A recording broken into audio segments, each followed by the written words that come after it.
حالات زندگی امام علی نقی علیہ السلام سے۔ آپ کی ولادت 5 رجب المرجب سن 214 ہجری کو مدینہ منورہ میں ہوئی۔ آپ کے والد گرامی حضرت امام محمد تقی علیہ السلام اور والدہ ماجدہ جناب سمانہ خاتون تھیں۔ آپ کا اسم گرامی علی تھا اور القابات نجیب، مرتضیٰ، عالم، فقیہ، ناصح، امین اور نقی اور ہادی ہے۔ آپ کی کنیت ابو الحسن الثالث تھی، اس لیے کہ اس سے پہلے امام موسیٰ کاظم علیہ السلام اور امام علی رضا علیہ السلام کو بھی اسی کنیت سے یاد کیا جاتا ہے۔ آپ اپنے آباء و اجداد کی طرح امام منصوص، عالم زمانہ اور معصوم افضل کائنات ہیں۔ آپ دنیا کی تمام زبانیں جانتے ہیں اور علم غیب سے آگاہ ہیں۔ آپ جملہ صفات حسنہ میں اپنے والد کی جیتی جاگتی تصویر تھے۔ امام علی نقی علیہ السلام کی کرامات۔ آپ کے صحابی ابو ہاشم کہتے ہیں کہ میں ایک دن حضرت امام علی نقی علیہ السلام کی خدمت میں حاضر ہوا تو آپ نے مجھ سے ہندی زبان میں گفتگو کی، جس کا میں جواب نہ دے سکا، تو آپ نے فرمایا کہ میں تمہیں ابھی ابھی تمام زبانوں کا جاننے والا بنائے دیتا ہوں۔ یہ کہہ کر آپ نے ایک سنگریزہ اٹھایا اور اسے اپنے منہ میں رکھ لیا اور اس کے بعد اس سنگریزے کو مجھے دیتے ہوئے فرمایا کہ اسے چوسو۔ میں نے اسے اچھی طرح چوسا۔ اس کا نتیجہ یہ ہوا کہ میں 73 زبان یعنی کہ 73 زبانوں کا عالم بن گیا، جس میں ہندی بھی تھی۔ اس کے بعد سے پھر مجھے کسی زبان کے سمجھنے اور بولنے میں دقت اور پریشانی نہیں ہوئی۔ یہ امام کی کرامات ہے۔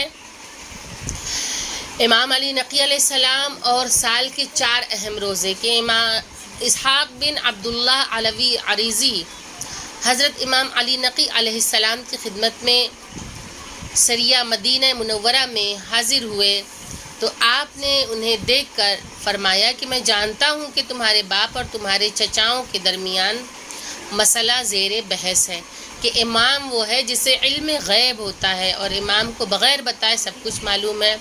لہٰذا امام نے اسے دیکھ کے برجستہ کیا کہا کہ تمہارے باپ اور تمام چچاؤں کے درمیان یہ مسئلہ زیر بحث ہے کہ سال کے وہ کون سے روزے ہیں جن کا رکھنا بہت زیادہ ثواب کا باعث ہے اور تم اسی کے متعلق مجھ سے سوال کرنے آئے ہو۔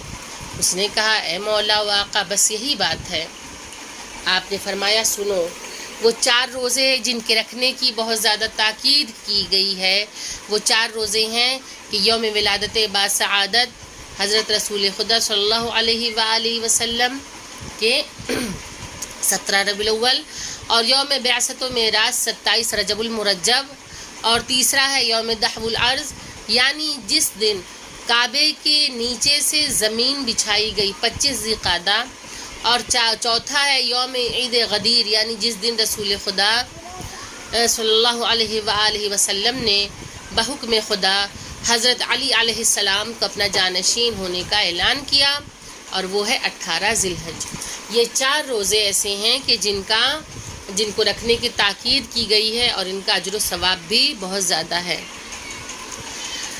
برق رفتار سواری کے بارے میں ہے کہ امام علی نقی علیہ السلام کے مدینے سے سامرہ تشریف لے جانے کے بعد ایک دن ابو ہاشم نے کہا کہ مولا میرا دل نہیں مانتا کہ ایک دن بھی آپ کی زیارت سے محروم رہوں، بلکہ جی چاہتا ہے کہ ہر روز آپ کی زیارت کروں۔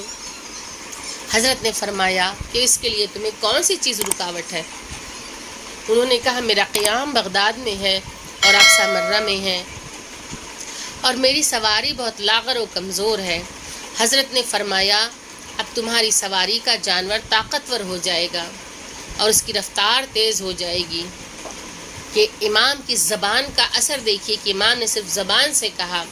تو ابو ہاشم کا بیان ہے کہ حضرت کی اس ارشاد کے بعد سے ایسا ہو گیا کہ میں روزانہ نماز صبح بغداد میں اور نماز ظہر سامرہ میں اور نماز مغرب بغداد میں پڑھنے لگا۔ بہن بیٹیوں کے بہترین مستقبل کے لیے زہرا کلاسز کو جوائن کریں اور درس قرآن کریم، درس تاریخ اہل بیت علیہ السلام اور درس احکام و مسائل شریعہ کے ذریعے اپنی اسلامی معلومات میں اضافہ کریں، اور زہرا کلاسز چینل کو سبسکرائب کریں اور پروگرام کو لائک و شیئر کریں۔ جزاک اللہ خیر۔